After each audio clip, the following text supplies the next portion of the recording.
So I'm going to be doing a quick review of this Aronde 1080p mini dash cam, and this is one of the most budget friendly, easier to use cameras that I've had. And I've had dash cams for well over 10 years.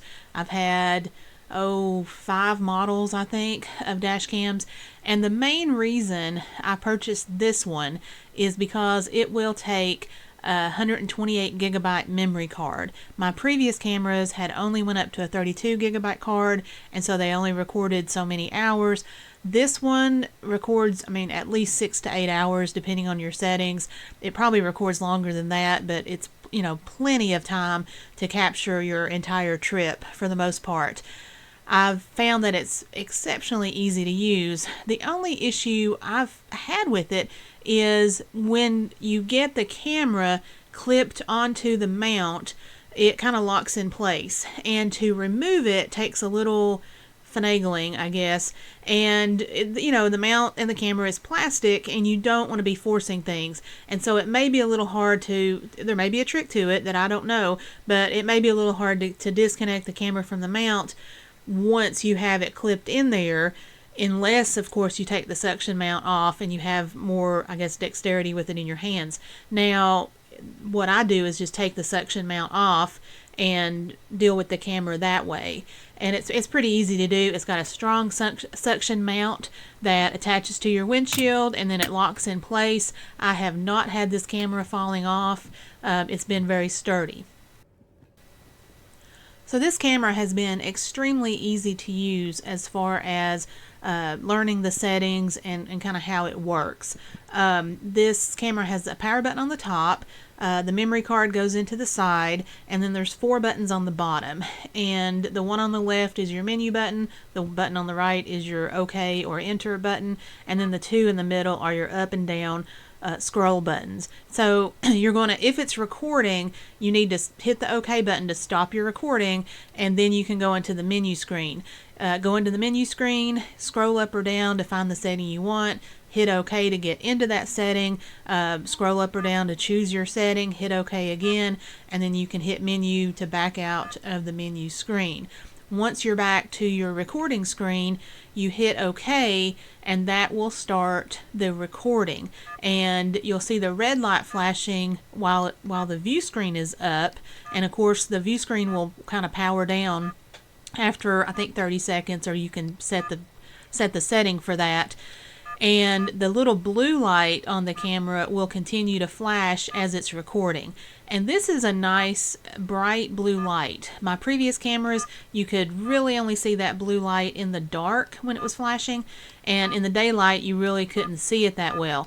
On this little camera, the blue light is pretty bright, and you can see it blinking and know that it's recording even during daylight hours. And so it's just reassuring to look up at your camera and see that yes, it's recording. Each time you get in the car, it automatically powers on and it starts recording. So I kind of stick it to the windshield, set it recording, and kind of forget about it until I have to review some footage.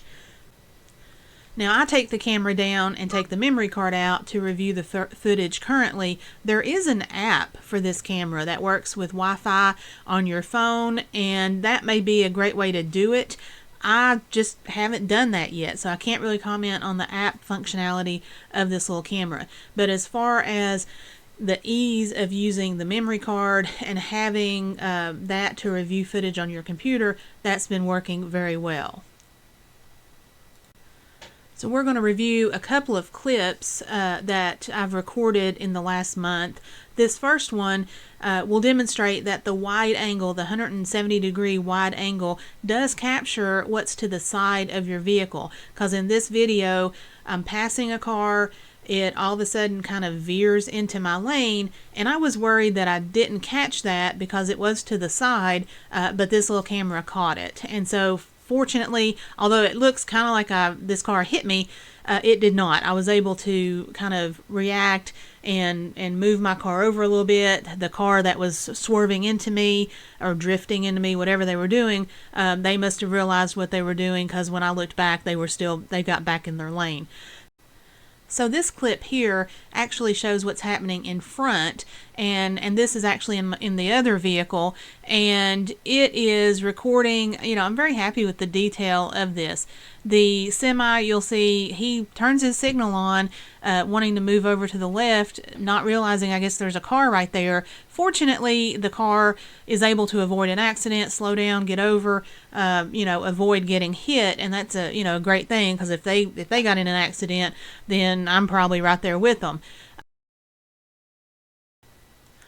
So the pros on this little camera, it's really budget friendly. I don't think I could find a cheaper camera if I looked. I mean, it's a good quality camera, especially for the price. It holds a 128 gigabyte SD card, and that's going to record hours and hours of video for you. So a very long recording time. It is very easy to use with only the one power button and 4 kind of menu buttons.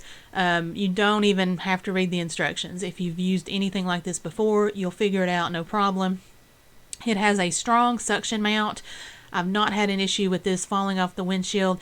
It locks into place, and it's been a really strong mount for me. And it has a visible recording light. That blue light flashing tells you that it's actively recording. The only real downside I've seen to this little camera is the difficulty that I've had in kind of disconnecting the camera from the mount once I had it snapped in place. And that may be just my issue with this camera.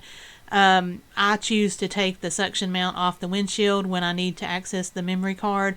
And if you're using the app, that may be a non-issue at all. I mean, it just may not be an issue. And so, for the price and the quality of the video and holding a 128 gigabyte card, you just can't beat this little thing.